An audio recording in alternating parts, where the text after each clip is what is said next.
End time prophecy. Why is the third temple so important? The Hebrew prophets all proclaimed that in the last days, the exiles of Israel would return to the promised land, that the temple would be rebuilt. Then the nations will know that I, the Lord, make Israel holy when my sanctuary is among them forever. Ezekiel 37:28. These phenomenal end time events are unfolding before our very eyes. The prophetic return to Israel in the third temple. Amos 9:14 writes, I will bring back my exiled people Israel. They will rebuild the ruined cities and live in them. They will plant vineyards and drink their wine. They will make gardens and eat their fruit. I will plant Israel in their own land, never again to be uprooted from the land I have given them. So many skeptics around the globe like to proclaim that God has rejected the people of Israel and that Israel has been rebirthed by man alone. And yet we find in Scripture that God never intended to reject his people forever. Isaiah 41:9 writes, You Israel, my servant Jacob, whom I have chosen, descendants of Abraham, my friend, you whom I have taken from the ends of the earth and called from its remotest parts and said to you, You are my servant, I have chosen you and not rejected you. God always planned to bring the Jewish people back to the land on his terms, not man's. And just as the prophets foretold, the Jewish people are returning to the Holy Land from the four corners of the earth after 19-20 centuries of global exile. Isaiah 43:5-6 says, Do not fear, for I am with you. I will bring your offspring from the east and gather you from the west. I will say to the north, Give them up, and to the south, Do not hold them back. Bring my sons from afar, and my daughters from the ends of the earth. Not only are the exiles of Israel returning to the promised land, but preparations to build the third temple are progressing through the efforts of the Temple Institute and the Temple Mount Faithful Movement. Why build the third temple? Isaiah 8:18 writes, Here I am, and the children the Lord has given me. We are signs and symbols in Israel from the Lord Almighty who dwells on Mount Zion. And you might ask yourself, if the sanctuary was a copy and a shadow of what is in heaven, Hebrews 8:5, and Yeshua, Jesus, serves in the sanctuary, the true tabernacle set up by the Lord, Hebrews 8:2, why contemplate building the Holy Temple? The Holy Temple in Jerusalem was never simply a building or structure, but an earthly dwelling place for the divine presence of God. The Lord said, Exodus 25:8 and 1 Kings 8:11, Let them construct a sanctuary for me, that I may dwell among them. This dwelling, shakan, forms the related word Shekinah, which is not found in the original Hebrew Bible, but it is used in rabbinic literature and Bible translations to describe the Lord's divine presence. The prophet Ezekiel witnessed the departure of his divine presence from the temple, Ezekiel 10:18, but he also saw the rebuilding of an eternal and permanent dwelling place of God on the Temple Mount in the holy city of Jerusalem. Ezekiel 43:4-7 says, The glory of the Lord entered the temple through the gate facing east. I heard someone speaking to me from inside the temple. He said, Son of man, this is the place of my throne and the place of the soles of my feet. This is where I will live among the Israelites forever. Rambam, Rabbi Moses Maimonides, a medieval Jewish philosopher and Torah scholar, said that the temple has eternal significance. He wrote in Hilkos Bais HaBechiran, the laws of God's chosen house, that the temple had two primary purposes. One, to reveal to mankind the divine presence of God which dwelt above the mercy seat of the Ark of the Covenant. Exodus 25:22 writes, There above the cover between the two cherubim that are over the Ark of the Testimony, I will meet with you and give you all my commands for the Israelites. And two, to facilitate the offering of the required sacrifices. Since the destruction of the Second Temple in 70 AD, however, the Jewish people can no longer offer these sacrifices. In fact, 202 out of the 613 mitzvot commandments in the Torah cannot be performed without the temple. With no temple in Jerusalem, the Jewish people now worship the God of Israel in their local community synagogues and in the study of the Torah.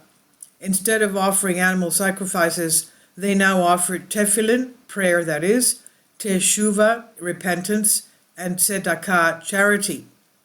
Many think that animal sacrifices have been done away with forever, but according to Bible prophecy, this simply is not so. The Lord tells the prophet Ezekiel that in the future temple, the prescribed sacrifices will be offered. Ezekiel 42:13. The north and south rooms facing the temple courtyard are the priests' rooms where the priests who approach the Lord will eat the most holy offerings. There they will put the most holy offerings, the grain offerings, the sin offerings, and the guilt offerings, for the place is holy.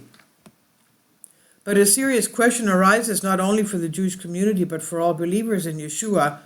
Will the next temple, the third temple, be Ezekiel's temple where the divine presence will once again reside, or will some other presence reside in another temple? Daniel, Yeshua, and Anti-Messiah and the third temple. In the prophetic warnings of the book of Daniel and the Brit Chadashah, the New Testament, we find significant details about the role of a rebuilt temple in the end times.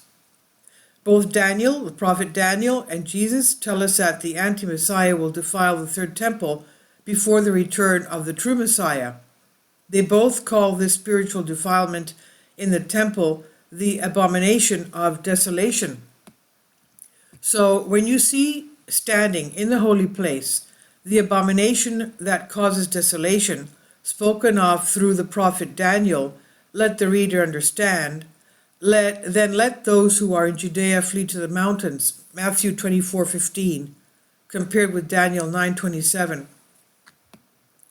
According to the prophet Daniel, the Messiah would be cut off before the temple is destroyed.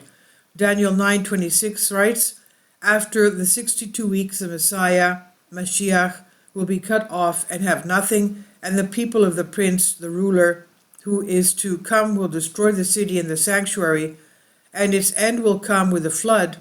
Even to the end there will be war, desolations are determined. Daniel 9:26. This prophecy was fulfilled in 70 AD with the destruction of the temple, just 40 years after Jesus of Nazareth, the Messiah, was cut off from his execution on a tree.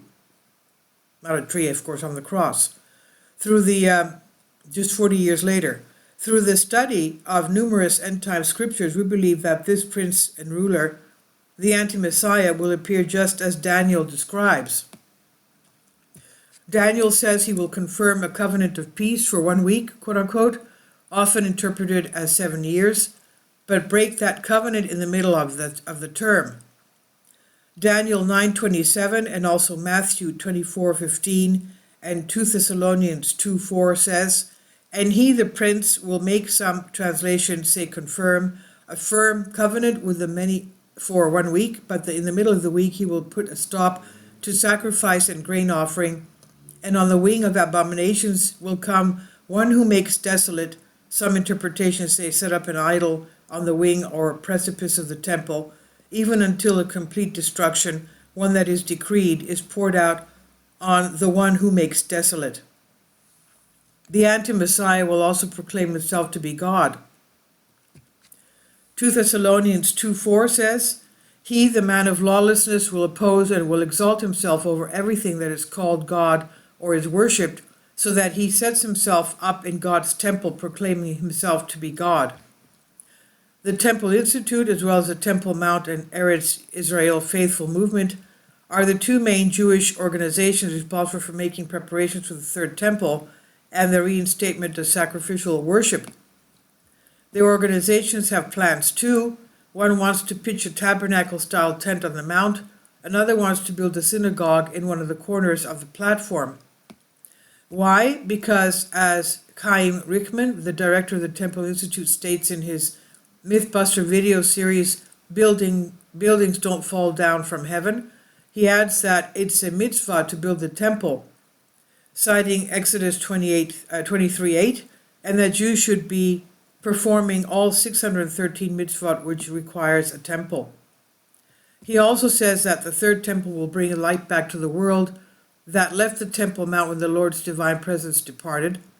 However, he believes the temple will reconnect all of creation with one another. It is the holy temple that enables all of humanity to engage in direct dynamic relationship with God and provide the opportunity for every individual to rise to our great potential. This is according to Temple Institute Mythbusters Part 1. Daniel 9 and 11, as well as the Brit Chadasha writings, however, help us see that an alternate reality exists for the temple. Nevertheless, the ritual garments and vessels have been created. Even the golden menorah, the seven-branched candelabra, has been crafted along with Levitical musical instruments such as silver trumpets, lyres, and harps to worship the Lord, as King David did 3,000 years ago, 1 Chronicles 23:5. The Temple Institute School is training certified DNA-tested Cohen, descendants of High Priest Aaron, to perform the temple duties. And in the final element, the red heifer is being bred in Israel to be sacrificed in the ritual purification of the priests and the vessels, so they may formally enter the holiest of holy areas on the entire earth. Everything is ready for the rebuilding of the third temple, everything that is except the land on which to build it. Since the liberation of the Mount in 1967, the Muslim world has made great efforts to claim the entire 37-acre, that's 150,000 square meter platform as its own sacred land, calling the site in Arabic Al-Haram al-Sharif, the noble sanctuary. And to protect the noble sanctuary, the Muslim world has become expert organizers of things going on at Temple Mount, incitements.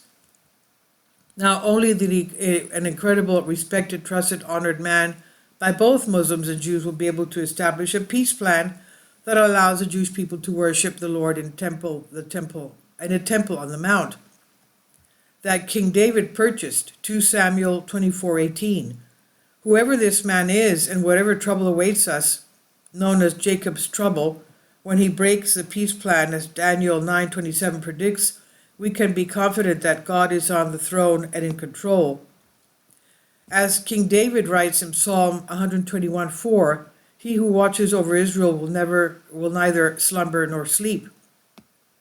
We know that end-time Bible prophecy concerning third temple is soon to be fulfilled because Israel was prophetically reborn as a nation in 1948, Isaiah 66:8, and most of these temple preparations only started in the last 30 years. And as we persevere through these end times, you can read up on all these prophecies if you want. This is on Free Messianic Bible, and I'll leave a link below for you. Please leave your comments. Thank you for your support. Please support my Patreon account. The daily posts are 5 videos daily, and they are totally different from what I have on my YouTube channel. Thank you so much for your support and that you find all my content so interesting. You'll find the Patreon account details in the description box below.